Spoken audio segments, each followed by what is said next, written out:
We are the host of the Best U Nation.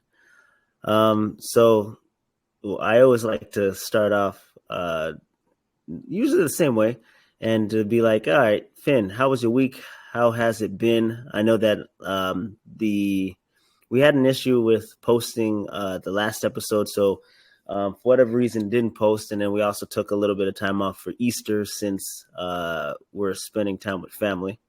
But this is our first episode back in almost about 2 weeks. And since then, Finn, how has life been for you? Yeah, man, life's been pretty good. I would say got a lot of things going on, good things. Obviously, preparing for. We were about almost 5 months out to our wedding. I think that's a pretty big milestone. You can actually count the months on your hand now. It's pretty insane. We've been doing a lot of work to get the wedding in wraps. We just recently had a meeting with our floral, and I'll tell you, it has probably been one of the hardest things since we started planning this wedding was figuring out floral. Like, it's just insane how expensive flowers are. So whenever you're ready to start preparing for your wedding, yes, just know floral is a tough one because you're dealing with all kinds of types of pieces that are pivotal to your wedding. So, other than that, I've been doing some stuff to prepare myself for nursing school. I started processing some things to, so that I could be ready for it. Other than that, man, we have been focusing on being more sustainable, using more glass. We have plants in the house. I really feel like it's very hippie-ish of me because, I used to not really be so focused on these things. And I would say, as you grow with somebody, that person rubs off on you. I'm sure you can experience that with Abby. Parts of your relationship is bounded by the fact that you guys get to collaborate each other and experience different parts of who you are and bring that to the table. So things that Cassandra and I individually we brought to the table. It's really fun. Buying plants and understanding what plants can do. Actually, they clean the air. They filter the oxygen in the air. It's a pretty neat process. So we've been good. We spent some time with my parents for Easter. Yep. That was a really nice time to just talk and eat and just have that fellowship. It's important. For sure. Definitely celebrate the rising or the coming back of Christ. Well, okay, I should be more careful how I say that. Christ is coming back at a different time, but the resurrection. The resurrection. That's what's called. Yeah. So, other than that, I can at least say the weather is really nice here. The sun is shining, clear blue skies, probably about 75 degrees. I know we were talking earlier, you can't necessarily relate at the very moment. No, it's like fresh snow, and it's been snowing since yesterday. So it's probably a high of 35 degrees today and a low of whatever. I don't even bother looking at the weather anymore. I just automatically just grab my coat. It's pointless for me to fight that. So it is what it is. And this is the most important part. I feel like I had to. One of the biggest things that I have been focusing on for this year is understanding processes and understanding what my weaknesses are and what do I do well, right? And so last year I did a whole bunch of running, and so my goal this year was okay, I would like to hit 1,000 miles for the whole entire year of just runs. And so now it's running more consistently and also running longer. And so I had to look back because with the Nike Run app, it shows you a chart of what you do monthly, what you did for this year, what you did for the next year. And it shows you a breakdown for every single month. So I had to realistically look at it. And I said, okay, I've noticed that usually in the months of November, December, January, February, and March. Those 5 months, I run the least amount of miles. And I had to ask myself, why is it that I run the least amount of miles? And I realized it's because those are the coldest times of the year. So I said, oh, okay. So since that is my issue, cold, it's either I need to get a special jacket to keep me warm and get some leggings and gloves and a hat, which I do have, or I need to start using more treadmills.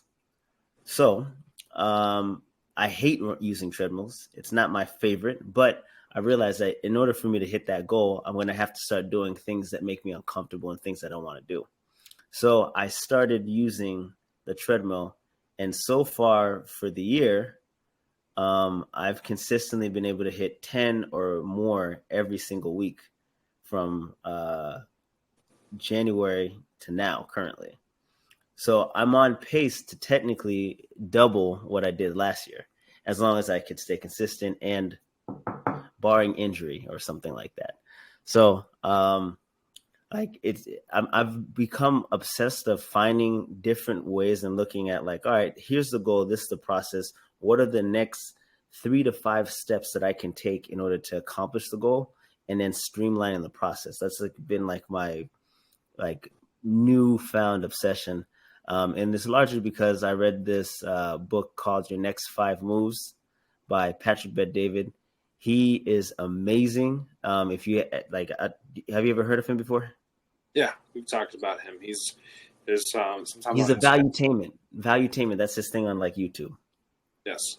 So love, like he's always like a very interesting, like the way he like thinks and how he processes things.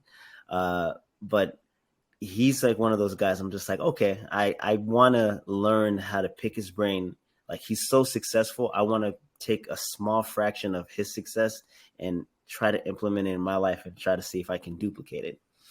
So that book really had me like it has me firing on all cylinders right now, just trying to figure out like how to improve like the overall process.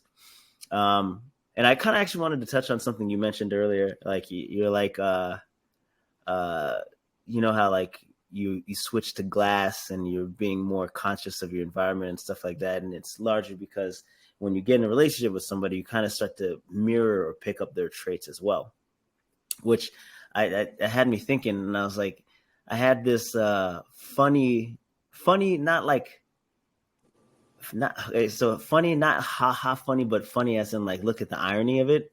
Moment with Abby. The one thing that since we've gotten together, she's become a real gym rat. Like uh, she enjoys like actually going to the gym. And I had a moment where like I had to like and hopefully she doesn't get mad for me sharing this. And if so, then my bad. We had a moment where she was at the gym and she got frustrated. She got upset because she felt like she could have done better and lifted a little bit heavier. And in that moment, even though she's really upset, she's like sad, and I'm trying to comfort her. In that moment, I couldn't have been more proud. I was just like, dude, this is it. Like the fact that you're getting upset about this, I relate to this. I do the same thing, and I'm like, this is like I love that. Like it's the like the thought process of I want to be better so bad that it frustrates me when I take a step back. And you almost have to have that in any endeavor, like whether it's the gym or starting nursing school or getting married. Like you have to have that ultimate desire to be like, you know what, I want it so bad that I get frustrated when I have bad days, but also understanding that those bad days are part of the process. Those bad days lead into good days following up to it. So even though like I know she was kind of like, ticked off about it, like it made me happy to know that all right, you get it, you understand it, like, and this is something that like I can relate to because I am that crazy as well. I love it. So I just thought that was worth mentioning because when you said it, I was like, yeah, she does. Her and I do have like things that we're starting to pick up from each other. So Yeah. um, I do more outdoorsy stuff now. Like I do more hiking and boating and swimming and stuff that I really honestly didn't do on my own. Like we're like about 2 hours away from Lake Tahoe. So never had any desire to ever go to Lake Tahoe. But since we're together now and she loves like nature and taking pictures, and I was like, well, Lake Tahoe is going to be that would be cool. Like out of all the places to like go hiking, that would be one of the places to definitely hit up because they have tons of beautiful locations. So I will be taking pictures and definitely for all of our followers, you'll definitely see some stories and some stuff out in the actual like wild, the nature. I might even get like a video of a deer eating food out of my hand. That would be hilarious. Probably when that won't happen, but that would be hilarious. It'd be like just eating this. Eating the food. Well, Just, um, oh, hold on. you gotta put on silent. Yeah. For all your lovely people out there who see me doing this, it's a process that we talk about. And that's the change that we have. But it's interesting that you mentioned, why I said it and then you bounce back. But it is important that you realize that when you're in a relationship with somebody, I think that we naturally we want to have some degree of inspiration to that person. And I think a lot of people have given me like the commonality of, oh, you're vegan or vegetarian because of Cassandra. And I always tell them, like, no, actually, choosing to be vegan wasn't Cassandra's decision. I chose it on my own. I wanted to make a lifestyle change for the better. And so, yes, because Cassandra was vegetarian, grew up vegetarian, never ate meat in her life, that was inspiring. We have a way of impacting individuals, especially when you're in a relationship. I feel like it's just a natural process. Like the things that she does, the things that she enjoys are things that I like to do and I enjoy as well. So like our little outdoorsy thing that we did more recently in the past year was going camping. Mm-hmm. Cassandra's never gone camping. I'm shocked she made it. Not because she's not capable of making it. I just thought it was amazing to see her enjoy what it was like to cook on a fire and not have an actual stove. Or for some people who like microwaves, we don't care for microwaves, but some people do. But just not having your day-to-day in your home appliances out in the middle of the woods and camping and cooking from a Dutch oven or from a cast iron pot, like cutting vegetables and keeping all your food inside of coolers to keep things refrigerated. And that for her is that's an entirely new step. Like, so you and Cassandra both shared that experience of the new outdoor stuff, things that she probably would have never done on her own. But it's the same thing with living life. Like the things that she enjoys, she always tells me, be present, be present, be present, be present. And that in itself, it's not that I'm not present. I think everybody, for the most part, is present. But it's, are you present and are you stressing out? Yeah. Are you present and are you worried about tomorrow? Are you present and you're not enjoying yourself? Are you present and you miss the opportunity, for whatever reason, to live more, to be more conscious about your ecosystem? Like that's my word, by the way, more recently, is ecosystem. I personally am working on bettering myself, right, from a standpoint of being more aware. And so I don't really want to steal your thunder in starting this off today, but I just kind of talking off air and kind of incorporating with a relationship, like having the thought in the back of your mind at all times, how can you impact somebody? How do you generate this impact in somebody else's life? And I think that the relationships are a very isolated example of what it can be like for the rest of the world and the things that we do here at this podcast. and what we've been living by and what we strive for. Like, I tell people about our podcast all the time. I had a gentleman, actually my last patient on, what's today, Friday? So on Wednesday, I was talking to him, and it was a really interesting exchange. He was like, "Hey, you look like Chris Pratt," and I said, "Wow, well, you look like one of my buddies that I used to work with a long time ago when I was working at Dillard's." And it was just so funny. And then we started talking about life, and it was just, I don't know. He was a young guy, probably mid-30s, and it was just crazy because then I was telling him about our podcast, and I do that a lot. I talk about our podcast so much. I reference our podcast a lot when I'm talking about things with people. And then my favorite part about it is seeing the beaming, like, smile, like, "What's your podcast? I want to hear about it." And that just brings me joy because, like, we always talk about social media. We both know that I am not the best at it. I have done it in the past. I haven't allowed social media to be like as much of a priority or of a presence in my relation since I got into a relationship, so I could be more present, and it just kind of allowed it to kind of fade away. But I will say it's interesting to see how excited people get when you share with them the podcast, when you tell them, "Hey, we talk about these topics," because that's the second follow-up question. I don't know what your follow-up question is usually, but I get "Oh, you have a podcast? What's the name of it?" And then the follow-up question is, "What do you guys talk about?" Yeah, what do you guys talk about? Yep. So it's been a really good run to just kind of see the growth I've personally made this past year. And that's kind of like what I wanted to talk about, is just like, moving on to our conversation today. I was just thinking about what you sent me because I had to go make a smoothie. I was hungry. I had a headache, and I was like, man, how do I want to do this? How do I want to be? What is my purpose here on earth, essentially? That's kind of like a question I ask actually a lot. And I don't know if this is something you ask more often as you get older. But I was gonna say, before we jump into that, like, as of right now, excluding any family members or any friendships, who are your heroes, like, or people that you look up to?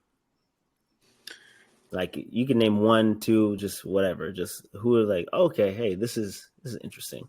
So outside of family and outside of friends, right? Yeah.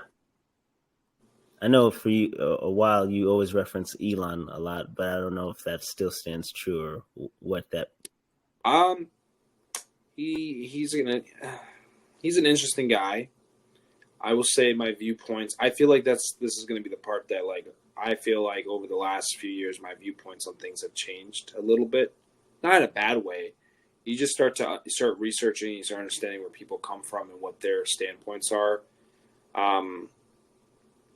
So I've talked about him before, and some people would say, well, that's weird that he would be an example, but I don't know if I would call him a hero. Well, I mean, he is. And to me, in the relation of more recently reading a book by him, I think I actually have his books up on my bookshelf, but the book is, it's by Matthew Perry. And I've been reading his book slowly because it is a book that you can't just devour. It's a slow digestion kind of book is what I would call it. It's his memoir. And he talks about so many different things from his experience on being on Friends, being selected for Friends. He actually wasn't even going to be on Friends. It just so happened that the other person that was interviewing, or his friend that was going to go for the role, thought it was never going to make it. So he ended up with the role as Chandler Bing. But he talks about, just in the beginning of his book, about how he felt, his mom grew to fame, they divorced, and he, from a very young age, had already developed a brain developmental issue due to alcohol and drugs that his mom or his dad had been consuming. And from a very young age, he was always afraid, and he cried. He was always crying, and they gave him medication at a young age that essentially would knock him out. I believe it was called. It starts with a B. wow, I think it's a class of medication. It basically just zonks you. It just knocks the kid out. It makes you, is it a benzonate? I think maybe it's a benzo. It's a benzo. Yeah. Yeah. So basically, it just tranquilized him, and he would Mm. just go to bed. But he was like 60 days old, and what he was trying to get at was just explaining like that how fragile we are. And the reason why I would say that he is one of my heroes, even though I really never watched Friends until Cassandra, to keep on the topic of introducing things to the into the relationship. But I feel like even in the show, he was the most relatable character to me because I understand what it's like to have, and everybody can, but personally, he felt isolated. He felt like nobody loved him. He felt always very lonely, and I experienced those things as a kid, just the way that he did. He was his. I don't know if he knew this, but his parents would like fly him from Canada back to L.A., and he would fly as an unaccompanied minor at the age of like 12, and sometimes I think he even did it younger than that. But he was describing, and I've never, and just for viewers' discretion, I'm not an alcoholic, never did drugs, but I'm just saying from what he was talking about, the experiences from trauma, we like to escape. And I never did anything to really escape, but I just always was angry, and so was he. He was mad that his mom, like, kind of not really forgot about him, but more so kind of was focusing on her career and her fame working for the Prime Minister of Canada. And this reference is not about my mom and dad. My parents love me. My parents have always given me the utmost attention and love that any child could ask for. It's just that similar experience of my biological mother making the decision to put me up for adoption. Now this child is in this lonely state of mind, has no idea what to do, just like Matthew Perry was explaining in the book. And so that experience more so was a connector for me. And so that really brought me closer to him as a person without really knowing him and relating to his character. Snap. Adler disappeared.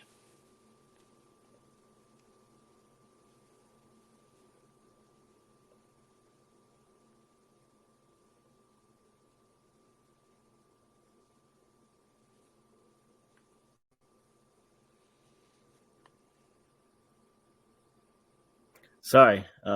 I got kicked off. Sorry about that. Okay. It's okay. We know it's the weather, so. But no, I was just I stopped once I saw that you got like kind of stuck. Okay. But basically, I was just saying that with Matthew Perry and his story, it connects to me because he was so isolated and so alone, and he was always thinking. And when you think about where you used to be, because he was going through, I mean, I never got attached to alcohol the way that he did, but because of the choices that his parents made, it affected him. We find outlets, and my outlet was just to take my frustration and anger on everybody. That was how I felt good, and it's not something I do now, but that's something that I did. I felt good making everybody, bringing people down to my level, being frustrated. So that's one hero for me personally. So he was a hero to you because you could relate to him. So in terms of impact, like how has he like impacted you? So for me personally, it would be Matthew Perry's impact on me personally. It would be that watching Friends, he was able to be in his character, and he was able to, no matter what the circumstance was, no matter how deep he was in his struggle, whether it was drugs or if it was alcohol or both, because he talks about both. The moral of the story is not even about the drugs or the alcohol. He was just more so, for me, when I watch Friends and I read his book, is that no matter what you have going on in your life, no matter what circumstance you have at hand, no matter what it is that you're going through, you can still be the best version of yourself. Because being the best version of yourself may not necessarily be that you're the most successful person, you've got it all together, or you have all the answers to all the problems of the world. It's you're doing whatever you can to be better than you were yesterday. And him being a comedian, him being an actor on a very, very well-renowned show around the world, people aren't like, it's like, okay, I'm going to just explain it like this. somebody who drinks alcohol or does drugs, we kind of judge because we're human. We're going to be like, oh, that's not a very smart choice of you. But people don't do that with Matthew Perry. Why? Why do people not look at Matthew Perry the same way as somebody who they may know personally doing drugs or alcohol? Well, it's because Matthew Perry, everyone fell in love with Matthew Perry because Matthew Perry, he was Chandler Bing. He was funny. He was relatable in a sense. And so that was kind of like, for me personally, this guy was able to go and show up, and no matter how difficult and how much the addiction would take over him, he was still doing the best job of being funny and being Chandler Bing. And so that to me is the same thing in my circumstance. Like, I could have allowed my adoption, allowed my whole story from the start of life affect me, and never ever do anything with my life or go out to strive to be the best. And I could have been doing nothing. I could have been focusing on literally nothing and doing nothing with my life. But because somebody who's struggling was able to put a struggle on a bookshelf and get out there and still do the best job to create one of the most successful sitcoms in history, that means that anybody who's going through a struggle is able to still be either true to themselves or can still be successful when you're ready. And so that to me is inspiring because you know what? A lot of guys and a lot of girls in my situation who are adopted who go through life and where the psychological is a little bit off at the start because, you know, you don't have an attachment or you have all these things going on. We have a smaller chance of making it because once you're detached, it's hard to attach.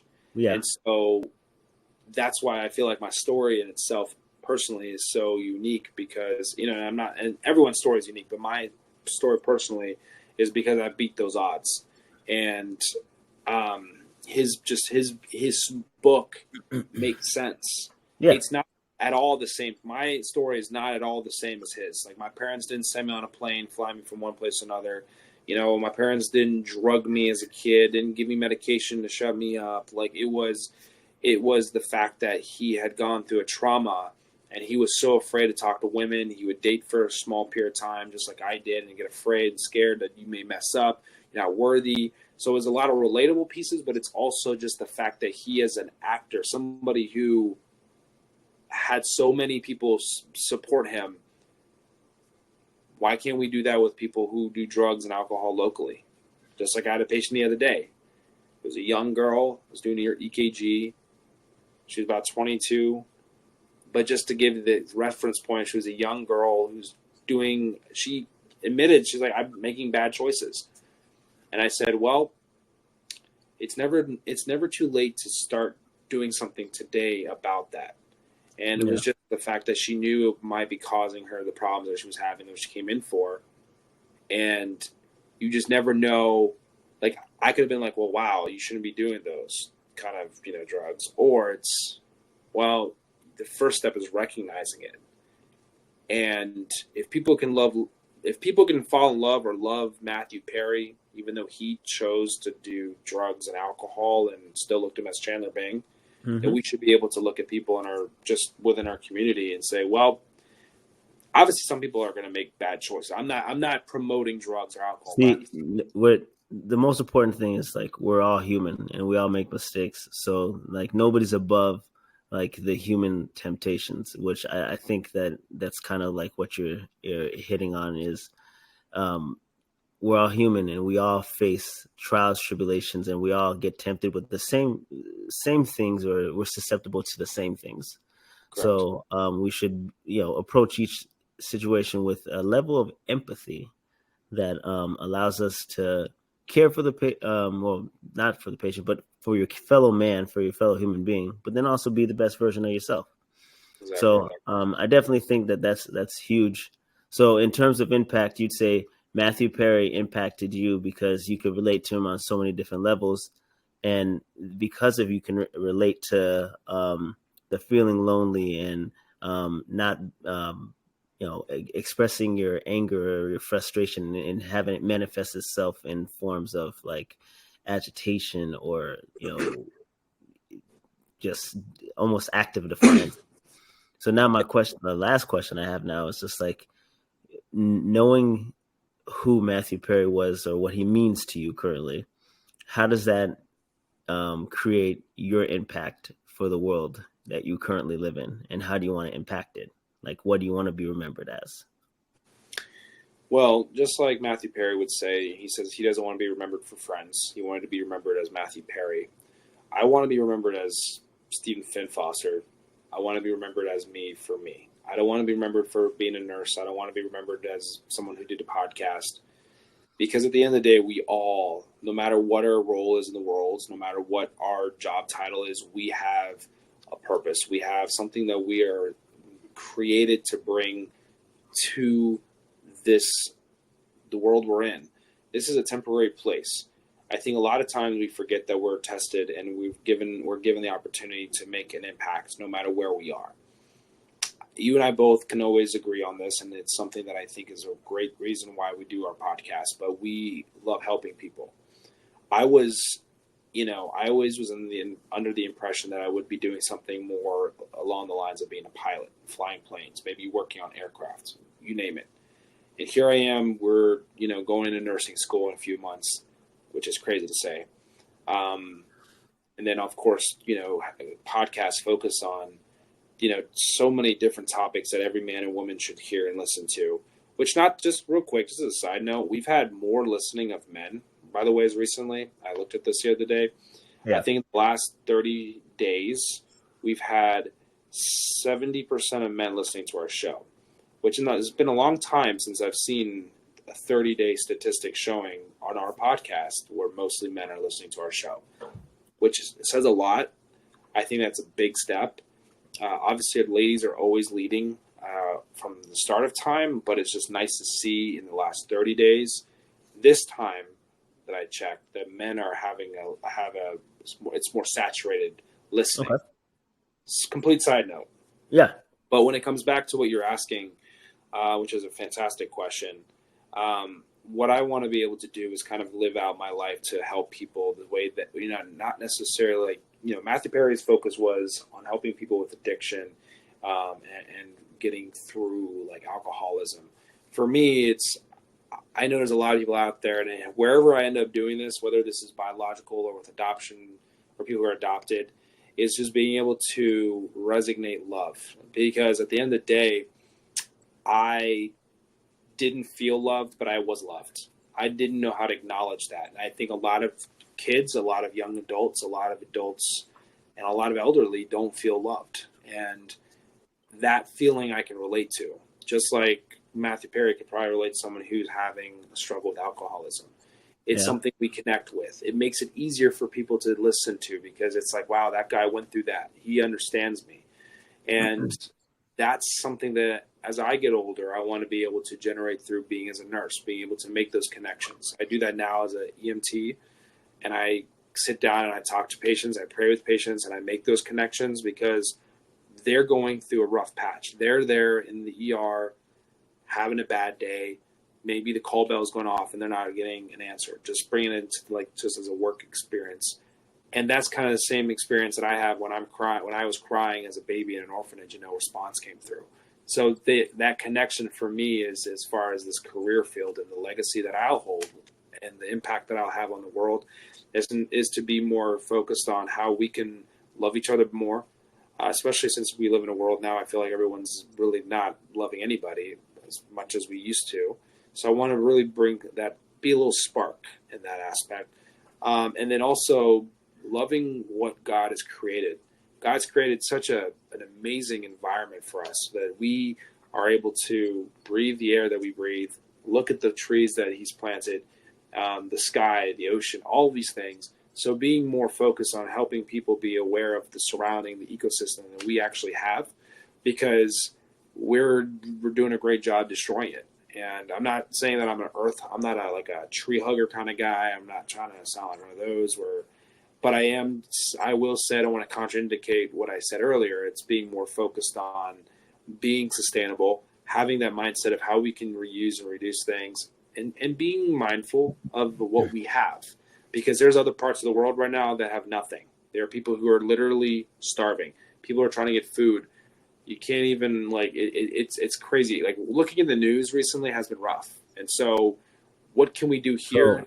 your impact is to basically do what in terms of like with everything that you're saying, like what does your impact I'd mean like to to you? lead What? by example and be to show that we can love each other more and to have that constant mindset of I don't want to say humanitarian aid, but just being the humanitarian aid that we need today is love and Yeah.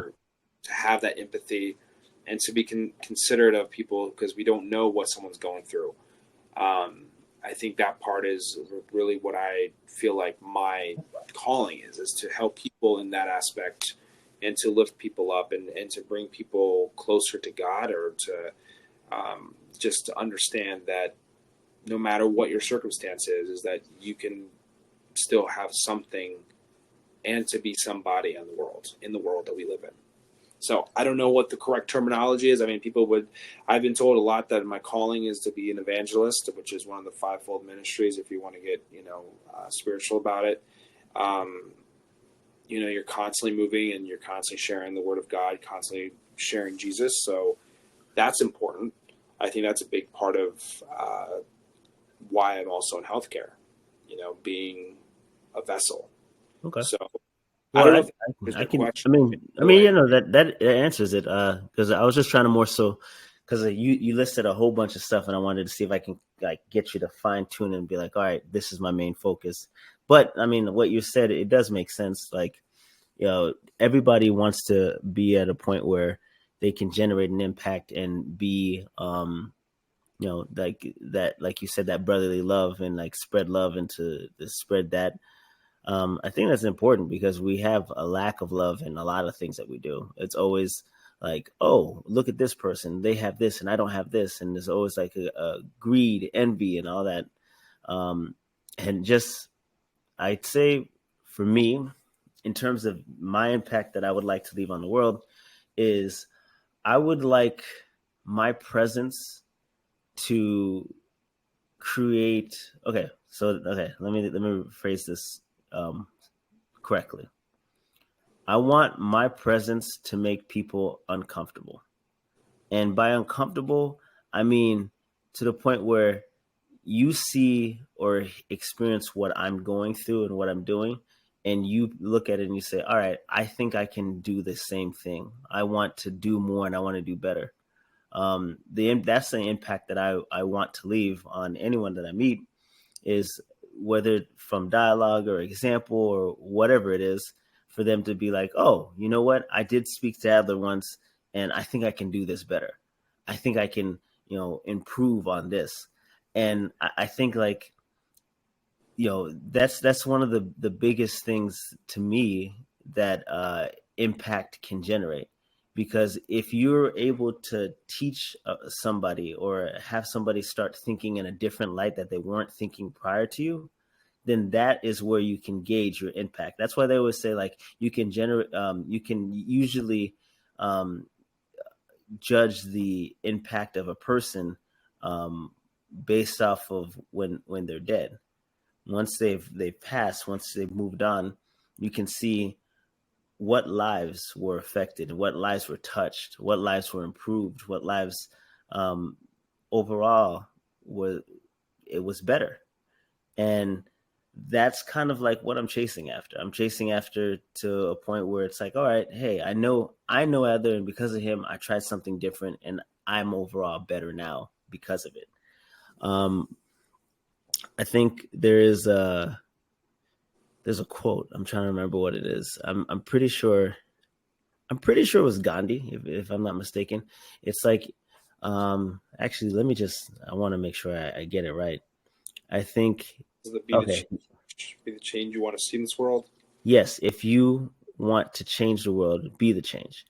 And so at face value, the question is like, all right, what does that mean? Like, if you want to be the change, then you have to be the change. I think what he's touching on is if you want to change the world, then you're going to have to change how you view everything. You're going to have to be willing to make changes and alterations in your life. And you're going to have to be willing to go through those uncomfortable steps.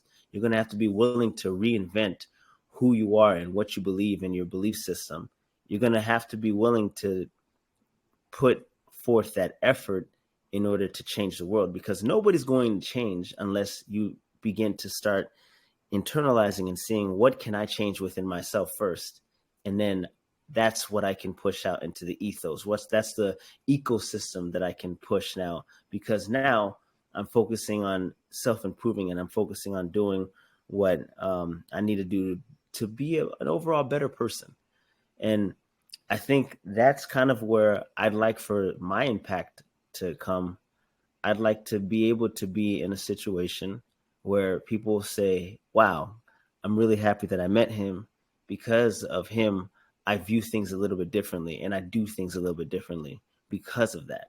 And I think that that has something, there's something worth being said when people can overall mention you multiple times in a sentence and say, you changed their life just based off of your existence.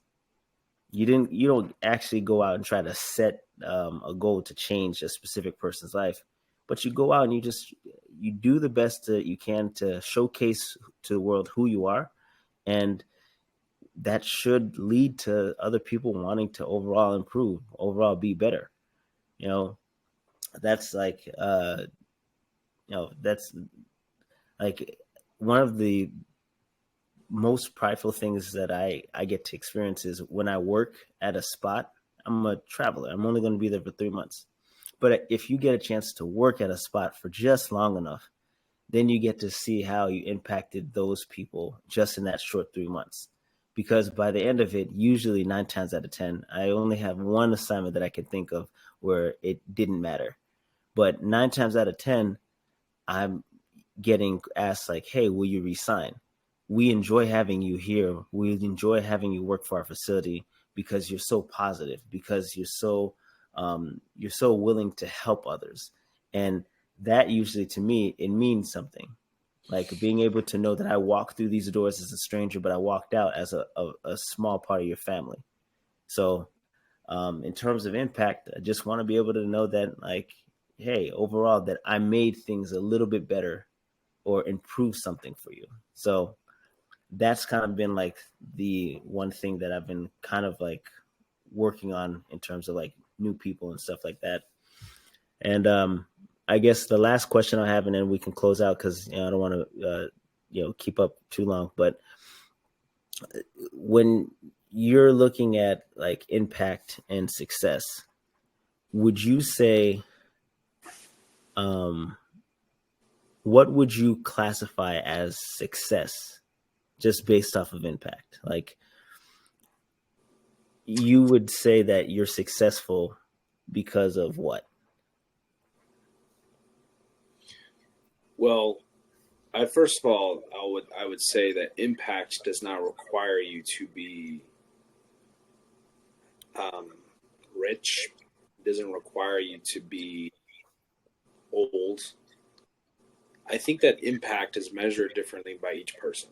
I think that experience that you have, the things you learn, the things that you go through, those impacts, there's no monetary value that you can put on the impact you have on somebody. So while most times people think of success and measure success by the value of money or the value of knowledge, I think that impact, depending on how you look at it, can be as successful or not as successful as you want to interpret it. So, for example, my story about being adopted and going through that experience of being, angry and frustrated and, abusive towards my mother from a very young age, people could say, well, that's not successful. That's not somebody who's going to make it in life. Why would that person be able to impact? Well, now you have people who buy my book and they read my book and they're like, whoa, this guy's crazy for writing a book. But man, he's able to talk about something that he personally went through. And people read a book from someone who was 21, 22, 23 years old. But some people also judged me during that time. People would say that you're not, what do you know? Well, there was a patient that I had one time, and he was 91 years old and said, "Son, I'm going to die with very little experience in my life." I was hooking him up on the heart monitor, and he says, "Don't get old, but also know that live life every single day as if today's your last day." But then he had openly admitted that I'm going to have very little experience when I die.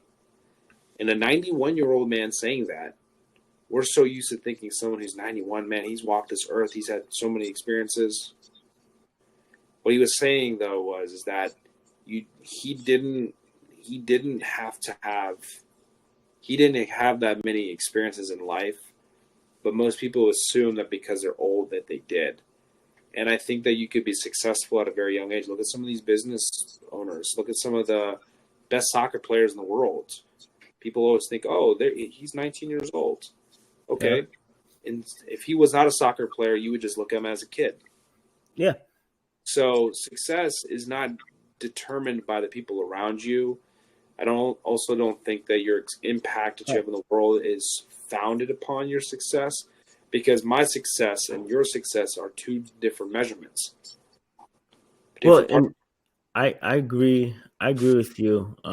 For the simple fact that having money doesn't necessarily make you successful. Like that definitely, like it doesn't hurt, but every person has a different gauge of success. And for somebody who has been having physical ailments and not feeling well, their idea of success is just having a day where they're healthy. You Mhm. know, everybody has a different floor and a basement for floor and ceiling for success. And just to me, success, especially when it comes to generating impact, to me is, uh, I think if I can get to a point where I can spend enough time with certain people or somebody, and they say, you know what, I overall believe and have confidence that I didn't have before. Because I think a lot of this world's issue is that they lack confidence in the things that they're doing.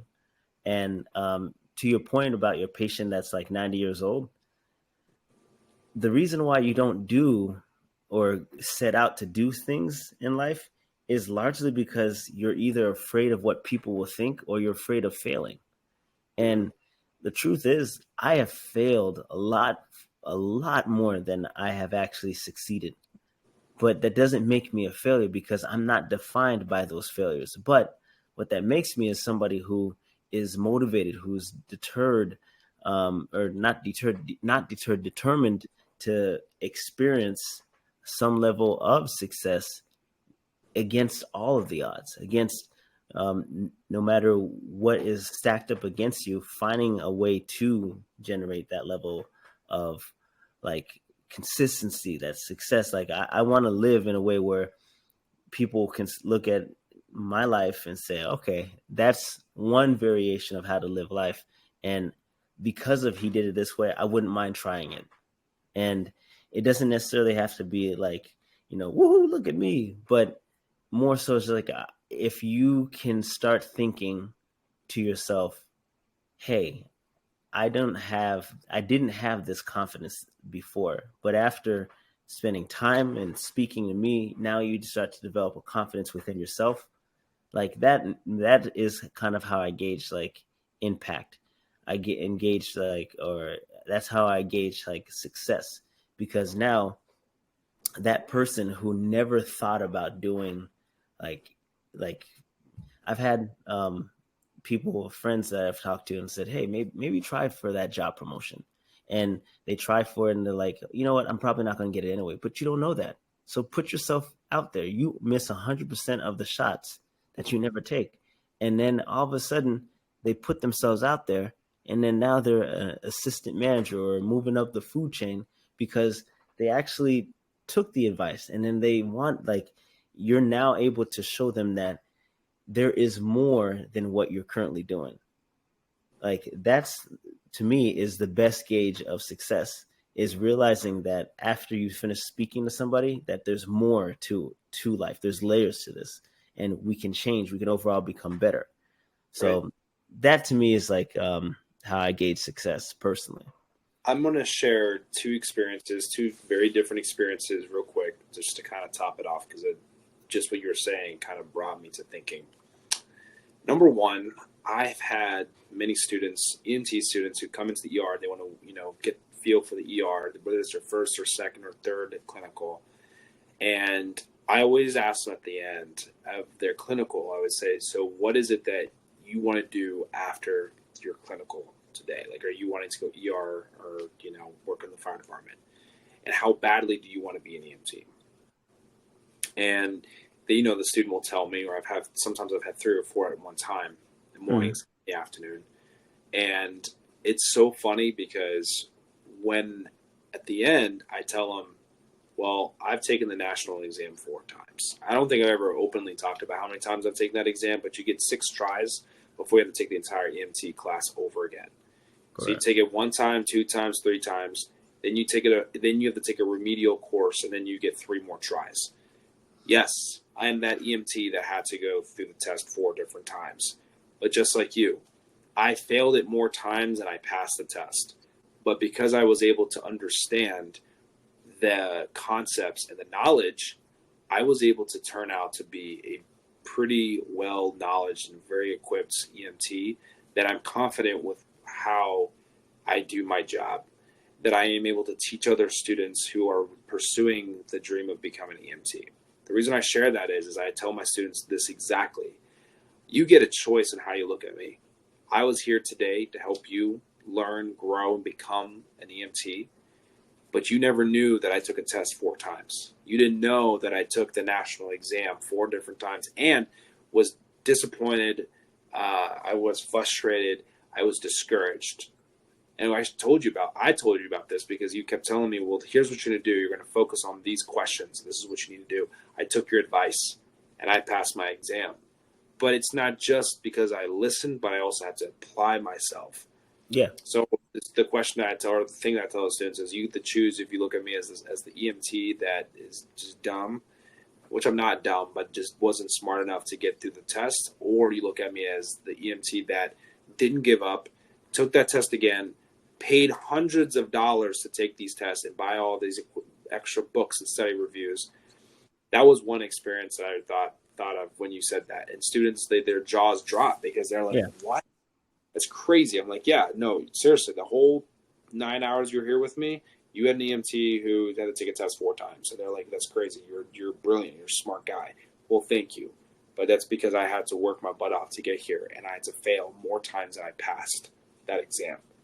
And the second example, which I now have forgotten because I went on a rant, well, which is fine. It worked out.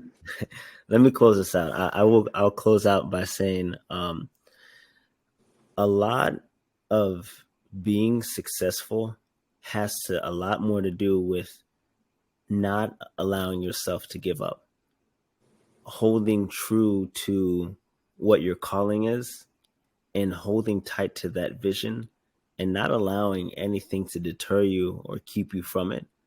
So meaning if you end up failing a test, then you have to get up and you have to test it again. If you end up failing a goal, then you have to get up and reevaluate how you can accomplish the goal. Success doesn't happen the first, second, or even the third time. It happens once you decide that you're not going to give up. And I think that is one of the best lessons I think anyone can learn is you have to know when to keep pushing, when to keep fighting. And I also have to understand on when to pivot. And they're not always going to be the same answers, but you have to be able to understand, like, if you want something bad enough, then you're going to find a way to get it done. You're going to find a way to keep pushing. It's not going to be extra work or extra effort. It's not going to take all that energy. You're going to find a way to do it because this is what you feel in your heart of hearts you're called to do. So that's just some food for thought. We have gone a little bit over. longer than I would have wanted. But nonetheless, this is the Best You Nation, and we're happy that we are able to be that weekly dose of positivity for you guys. And if you would give us a like, a subscribe, and share this with somebody who overall wants to be better, who is trying to get better.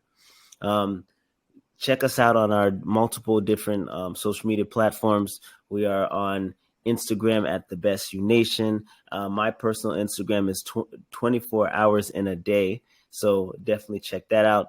And then we also have a TikTok. The TikTok is mainly for me, but it is 24 hours in a day as well, which I have links in the bio that leads to our YouTube, and you can check out the YouTube channel. Make sure to check out the YouTube channel. That's a growing.